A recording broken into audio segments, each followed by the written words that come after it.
স্বাগতম সবাইকে আমার ভিডিওতে। আজকে চাষ করতেছি নাগরের জমি।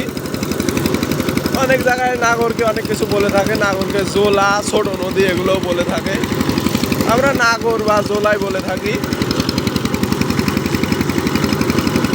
এটা সাইবিং 18 প্লেটের গাড়ি, সাইবিং 12 HP ডিজেল ইঞ্জিন।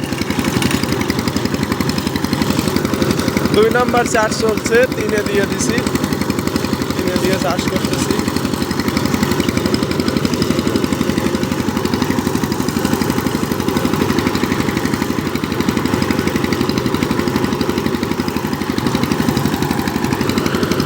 তো ধন্যবাদ সবাইকে। আরও এরকম ভিডিও পেতে ইউটিউব থেকে দেখে থাকলে অবশ্যই আমার ইউটিউব চ্যানেল থেকে সাবস্ক্রাইব করুন এবং ফেসবুক পেজ থেকে দেখে থাকলে অবশ্যই পেজটিকে ফলো করুন। ধন্যবাদ সবাইকে।